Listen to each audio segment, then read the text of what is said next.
What's up, everyone? It's Russo. I hope everyone is doing well. Welcome back to Russo RR. Today we're going into some confirmed rumors from Master Sensei Nima. He has connections everywhere. And like I said, once Nima blows up, I'm going to just ride his coattails to the top of the car industry. So I'm going to just chill. But if you watch my previous vlog, which I'll have Dante put up a card above, I went into the Dodge Ghoul, which Nima didn't even know what the Dodge Ghoul was. No idea. But essentially, this is the trending topic in the car community right now. It's the elephant motor in a Charger for $200,000. No one knows for sure, and everyone's going to the dealership saying they ordered one, and the dealers aren't really saying that they can even get them. You have inside connections at SRT, and you're gonna drop some leaks. And you told me that it's already been kind of leaked out, but yeah, so they did do a press release. But the issue with the press release is they're not allowed to actually release the information because SRT they're a little bit anal about who knows what. So the press release happens, all the press people know, and if you do some really good Googling, you can find out some info, but the confirmed facts are it is confirmed it's gonna have the elephant motor. It's gonna have a boatload of cats on it to make it EPA compliant. Yeah, that was like the big thing is like, no one's like the EPA, because the EPA is cracking down right now, even on Nima, like you don't, you know, EPA is coming after everyone right now. Yeah. So the elephant motors. Yep. So they got a ton of cats on there to keep it happy. There's a whole bunch of extra O2 sensors, EGT sensors that once the EGTs get too high, they'll take out some timing, just like we would on a performance car, but they're doing it all for emissions related stuff. But yeah, it's confirmed they're gonna make 200 of them. Pre-orders open in a couple months, I think, and you can go buy one. April 2022 looks like is the release date. So, I mean, you touched on your thoughts last video, but I know you're not the biggest Mopar guy, but I like big displacement.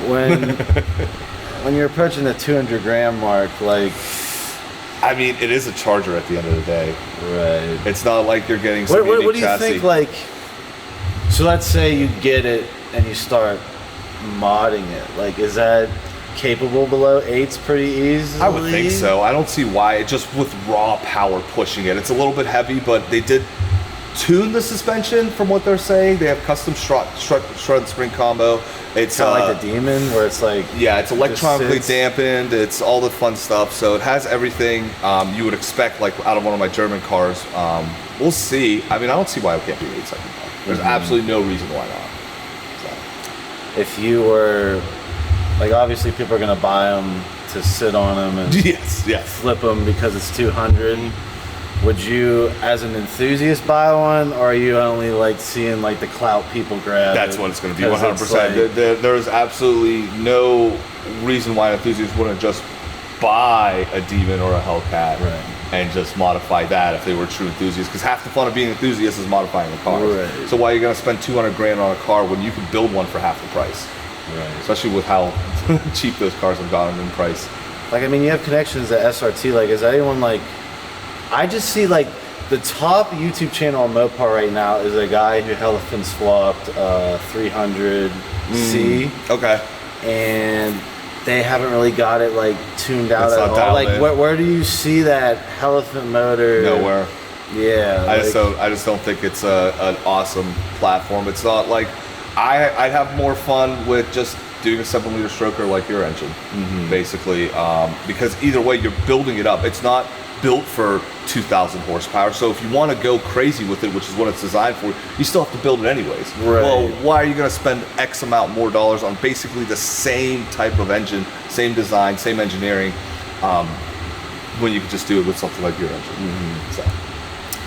So, closing thoughts overall.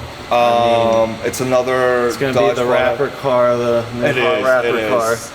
I'm way more excited for the Grand Wagoneer. That's more my style. Is there any pics of that? Yeah, it's all over. They did the press release. They threw up some pics of that. Yeah.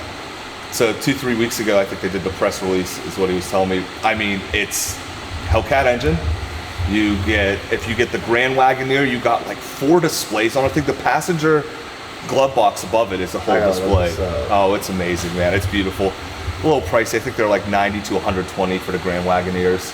Man, But anything they throw the Hellcat motor in, they try and creep They it double above the price. the 80 grand mark. They're like, you're not getting that for 8. Remember Hellcats came out before the C word inflation? Yeah, And yeah, you get into Hellcat like 55, and now I see them you like, can't. No, none of those cars. Any supercar, even if it's a Dodge supercar, is going to go for above sticker. It's just how dealerships work. They're going to charge you 10 grand above sticker just because everyone wants one. So. Well, you guys heard it here first.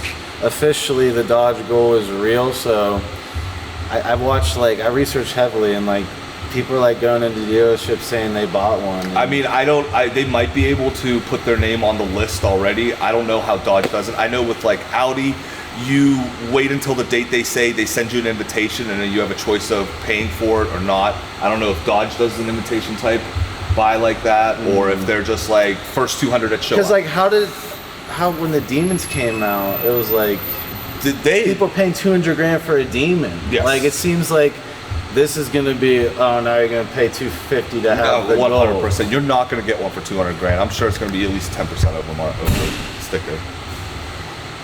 Well, guys, I didn't really expect, a differing opinion, right? He's going to tell you to build a motor and save like $30,000-$40,000 than to have the Elephant motor. Yes. Even the crate drop-in is crazy expensive. The crate drop-in isn't expensive. I was just looking at them. I mean, it's cool. It's a drop-in. I love the drop-in things that GM's doing, Ford's doing, Dodge is doing. You buy a package ECU, wiring harness, flex plate if you need one, whatever, and it just drops in. That's cool, but it's still ridiculously priced. Isn't it like 40, 50 for the Elephant? I don't know what it came out to, because there's so many options for it, and there's different versions of the engine, so I don't know what I just know that it's more than 20K, and anything above 20K is just build it. Well, there you have it. This is Dodge's final hurrah before going electric. They somehow managed to dupe the EPA to release a 1,000 horsepower stroker, basically. So Yes. that's cool, but at the end of the day, I've owned a Charger Police. Yes. And that platform, It leaves a lot to be I desired. mean, after 140 miles an hour, you notice it. just want to slow down. You don't want to go above that. So hope you guys enjoyed this video, and I will see you guys in my next one. If you're in the local Pittsburgh area, I mean, when Nima's not swamped or is swamped, he's always going to be swamped. Just call. Just call down. See you guys.